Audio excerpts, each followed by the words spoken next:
Hello बच्चों, तो आज हम कक्षा 5वीं का पाठ 4 नन्हा फनकार पढ़ेंगे।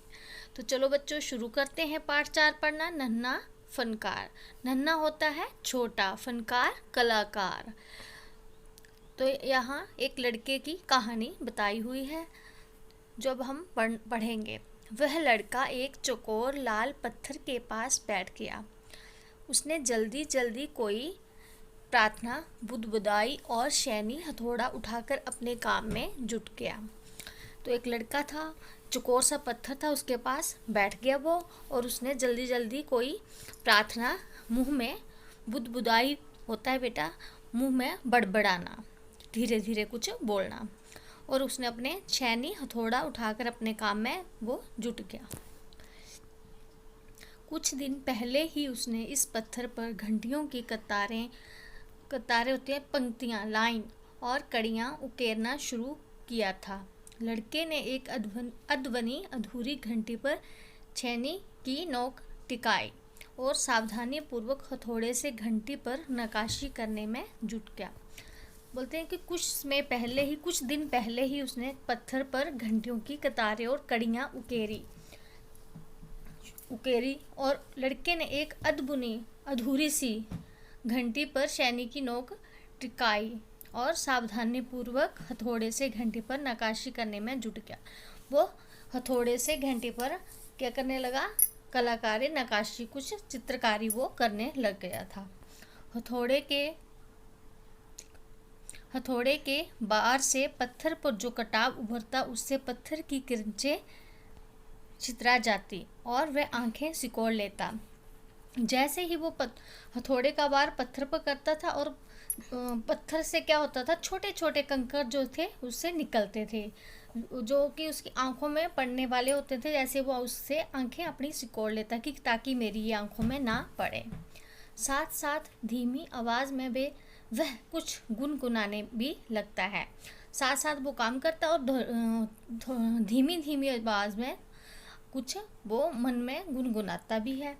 उसके चारों ओर दूसरे संगत राज भी अपने अपने काम में डूबे हुए थे। संगत राज जो उसके जो साथी हैं, जो साथ काम करते हैं, वो भी अपने अपने काम में वहाँ लगे हुए थे। केशव 10 साल का था। उस लड़के का नाम क्या था? केशव, जो कि 10 साल का था और अभी अपना काम सीख ही रहा था। वो भी अपना काम अभी सीख ही रहा था। पिता के एक बार करके दिखा देने पर वह सीधी लकीरों वाले और घुमावदार डिज़ाइन उकेर सकता था। उसके पिता ने उसको एक बार ही कुछ बताया था करना और वह जल्दी ही उस काम को सीख गया था और जल्दी से वो उन लकीरों के डिज़ाइन जो है बनाना वो सीख गया था। अब तक उसने नक्काशी का जो भी काम किया था उनमें इन घंटियों को बनाना ही सबसे ज़्यादा मुश्किल था। उस लड़के ने आज तक जितना भी काम किया होगा उसमें से सबसे मुश्किल उसको यही काम लग रहा था। क्या काम? जो घंटियां जो बना रहा था वो उनको उकेरने का काम। केशव जानता था कि एक दिन तो ऐसा जरूर आएगा जब वह बहुत बारीक जालियां, महीन नफीस बेलबूटे, कमल के फूल, लहराते हुए सांप और इठलाकर चलते हुए घोड़े ये सब पत्थर पर उकेर पाएगा। तो केशव जो था वो ये सब जानता था कि एक दिन मैं ज़रूर ये सब चीज़ें मैं सीख जाऊंगा। क्या क्या करना? बारीक जालियाँ बनाना, बेल बूटे, कमल के फूल, सांप, ये सब बनाना बोला कि मैं जल्दी ही सीख जाऊंगा। ठीक उसी तरह जैसे उसके पिता बनाते थे।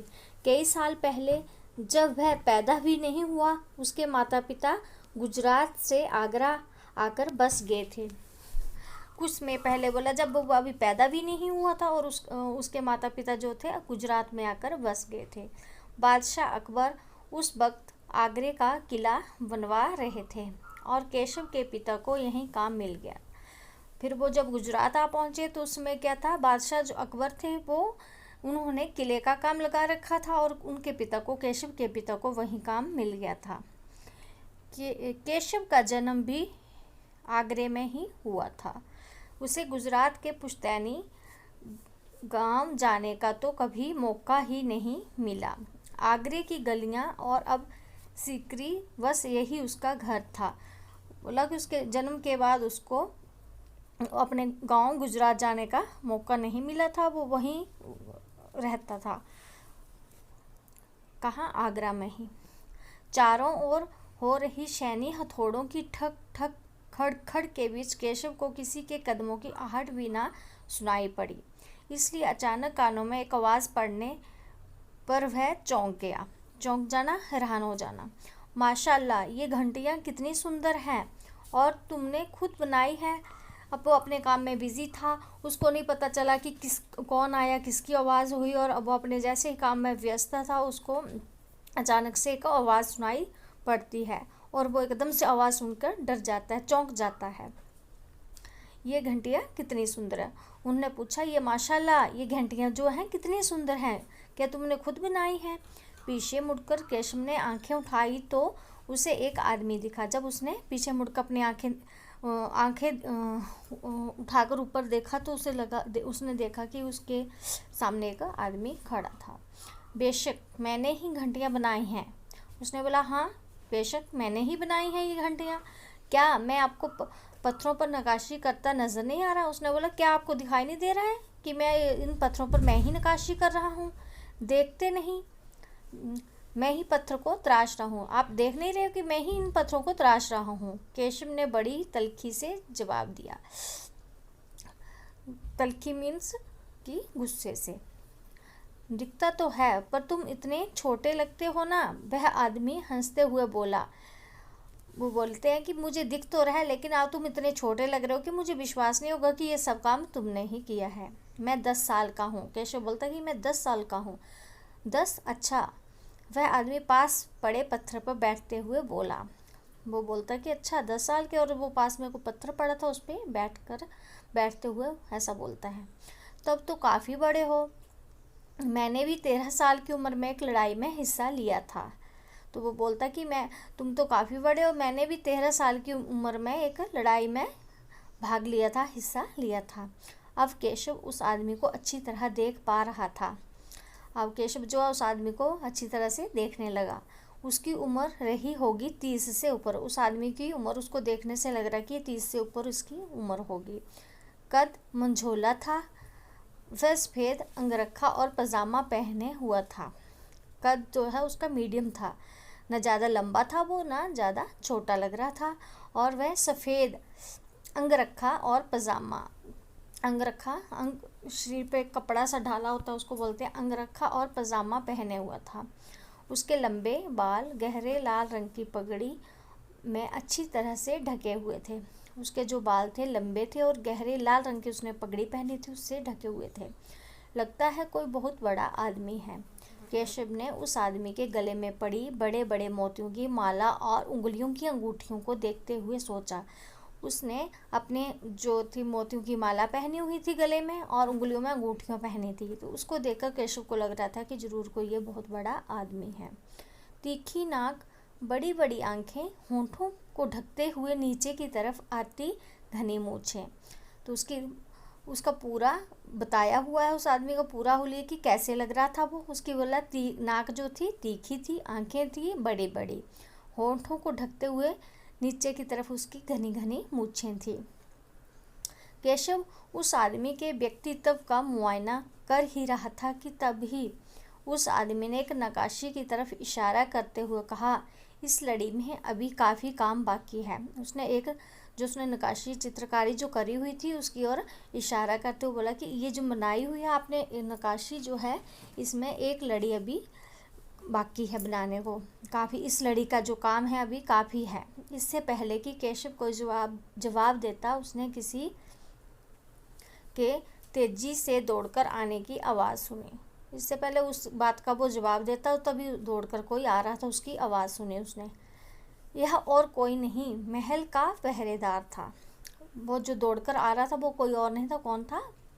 महल का जो था वो एक पहरेदार। हजूर माफ़ करें, मुझे आपके आने का पता ही नहीं चला, हांफते हुए उसने कहा। उसने जो पहरेदार आया उसने बोला, हजूर माफ़ करना मुझे, क्योंकि मुझे आपके आने का बिल्कुल भी पता नहीं चला कि आप कब आ गए। फिर वह मुड़कर भौचक हुआ हैरान। से खड़े आला के सामने बैठने की ज़रूरत होता है। हिम्मत कैसे हुई कि इनको तुम्हें तो सलाम करना चाहिए था, तुम इनके सामने बैठे कैसे हो। अब केशव का माथा ठनका। अब केशव ने अपना दिमाग लड़ाया, उसे कुछ समझ आ रहा था।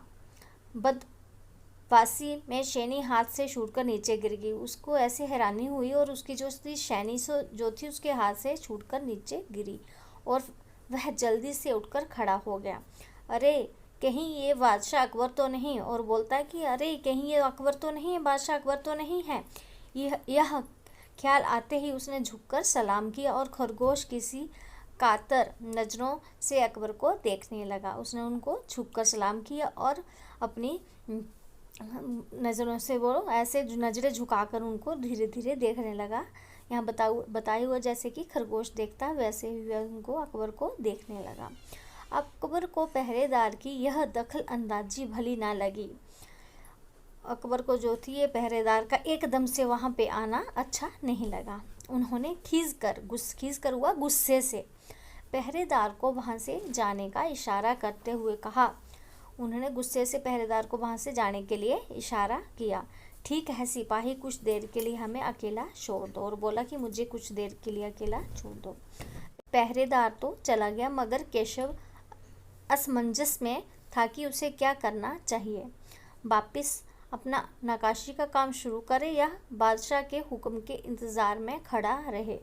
पहरेदार तो बोला वहाँ से चला गया था, लेकिन केशव को अब समझ नहीं आ रहा था कि वो अब क्या करे। वापस अपना काम करना शुरू कर दे या फिर बादशाह के हुक्म का हुक्म होता है आदेश का इंतज़ार करे। दिल तो उसका अभी भी धक धक कर रहा था। हाँ, पर अब वह डरा हुआ नहीं था, क्योंकि अकबर प्यार से उसे देखते हुए मुस्कुरा रहे थे। डर तो वो अभी भी उसका दिल जो था धक धक कर रहा था डर के मारे, पर वह डरा हुआ नहीं था, क्योंकि अकबर प्यार से उसको देख रहे थे। तुम्हारा नाम क्या है? अकबर ने फिर पूछा। तुम्हारा क्या नाम है? अकबर ने नरम आवाज़ में पूछा। केशव ने कहा। उसने नपा तुला जवाब दिया। केशव, क्या तुम मुझे नक्काशी करना सिखाओगे? वो केशव से पूछते हैं कि तुम मुझे भी नक्काशी करना सिखाओगे? उलझन में पड़े केशव ने तुरंत सिर हिला दिया, और केशव ने तुरंत सिर हिला के उत्तर दिया कि हाँ, अब तो तुम्हें मेरे लिए हथौड़े और शैनी का भी इंतज़ाम करना होगा।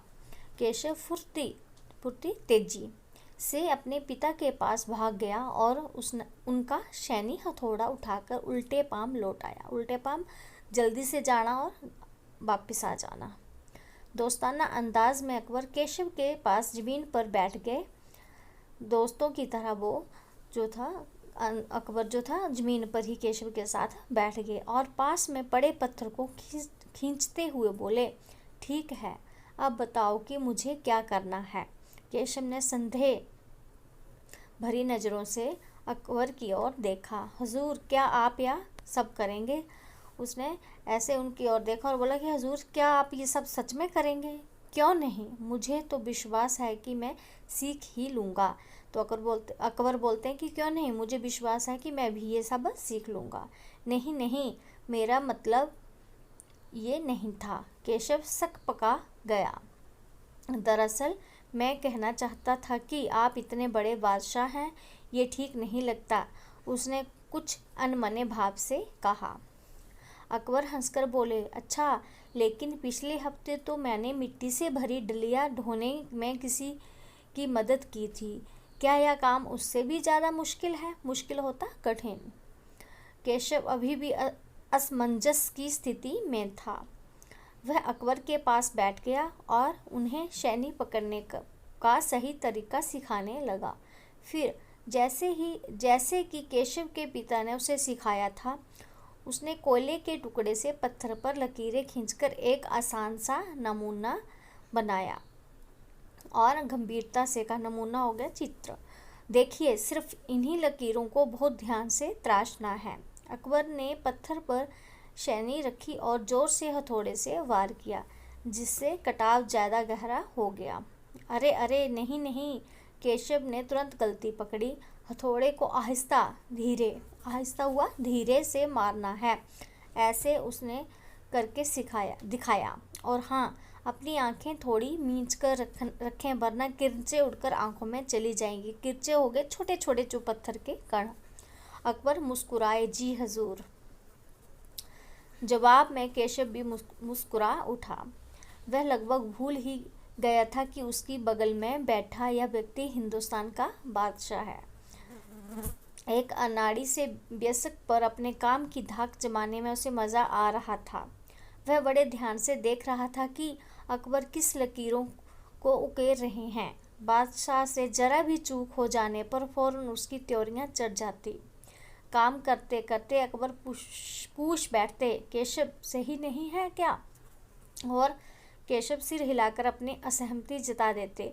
काम करते करते अकबर जो है उससे केशव से पूछते कि ये सही है या गलत है, तो केशव सिर हिलाकर असहमति जता देता, मना कर देता। अकबर इत्मीनान से बैठ गए और केशव को काम करता हुआ देखने लगे। तसल्ली से बैठ के वो आराम से और उसको केशव को देखने लगे। अपने काम में खोए हुए उन दोनों को इस बात का एहसास नहीं हुआ कि आसपास मौजूद दूसरे संगतराश उन्हें बड़े कौतूहल से देख रहे थे। वो दोनों इतने बिजी हो गए थे, उनको ऐसा नहीं महसूस ही नहीं हो रहा था कि आसपास के जो उनके और भी लोग जो उनको देख रहे हैं। अकबर ने गौर किया कि केशव पत्थर पर नमूने को ही नहीं तराश रहा था, बल्कि अपनी तरफ से उनमें कुछ जोड़ रहा था, जिससे वे डिज़ाइन ज़्यादा खूबसूरत लग रहे थे। लड़के के काम करने के अंदाज को देखकर अकबर ने धीमे से कहा, केशव देखना एक दिन तुम बड़े फनकार बनोगे। फनकार हो गया कलाकार बेटा। हो सकता है कि एक दिन तुम मेरे कारखाने में काम करो। अकबर ने कहा कि तुम एक दिन बहुत बड़े कलाकार बनोगे, हो सकता है कि तुम मेरे कारखाने में भी काम करो। कारखाना? कैसा कारखाना?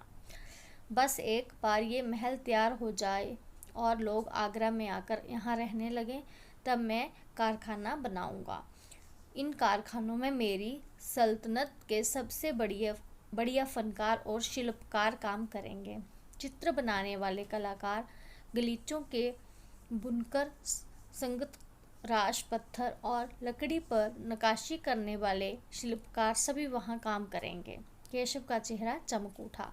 वह मुस्कुराते हुए बोला, मैं वहाँ जरूर काम करना चाहूँगा। अकबर उठ खड़े हुए। जाते हुए बड़े प्यार से केशव का कंधा थपथपाया और कहा, अच्छा बेटा, अपना काम जारी रखो। हजूर, क्या आप दोबारा आएंगे? केशव पूछता है कि हजूर, क्या आप फिर से आएंगे? केशव ने बड़ी उत्सुकता से पूछा, मैं ज़रूर आऊँगा केशव। फिर तो पूरे दिन संगत राशों के बीच केशव की धूम मची रही। वह बार बार बादशाह से हुई अपनी मुलाकात सबको सुनाता रहा। रात हो चली थी। केशव बहुत थका हुआ था, पर आंखों में नींद कहाँ। वह धीरे से अपने पिता के बिस्तर में घुस गया। पिता ने मुस्कुराकर कहा, तुम अभी से इतने प्रसिद्ध हो गए हो। अर्थ होता है मशहूर।